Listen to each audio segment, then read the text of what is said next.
रस्ता घाण करून घेऊन यायला आणि ह्यो बाटली घेऊन निघाला. काय याला किती शाळेत सांगितलं मी यार काय रे? गावाचं नाव चुकवून माहित नाही बघा तर. हा म्हणजे बाई तुम्ही चुकवून म्हणा अरे बता ह्या बाई आमच्या गावाला नक्की अहो तुमच्या गावाकडे माणूस जायचो. खरंच काय हो? होय. होय. मी सुद्धा कोकणातला म्हणजे तुमचं कोणतं गाव म्हणायचं? कुणाला माझं हा. आता माझं गाव तुमच्या गावाजवळच की कोणतं गाव? आता तुमचं हा? चिपळून झालं का नाही काय म्हटलं सा? तुमचं हा.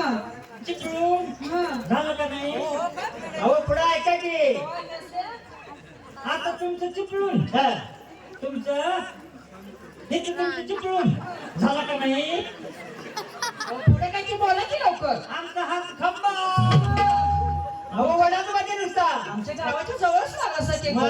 काय जेवढं चिपळूण हात हात खंबा इकडे कसं गावा म्हणायचं अहो तुम्ही मला राधाला घेऊन जायचंय बघा. पहिला तर एकटीच नाही कशात जायचं काय कळून झाले बाई. तुम्ही काय काळजी करू नका मला जायचं ना? होय. आम्ही दोघं वडापाव आहे खरंच काय? आणि 2 सीटा येऊ देता आपण जाऊया चालतंय. बसा पाठीमागे.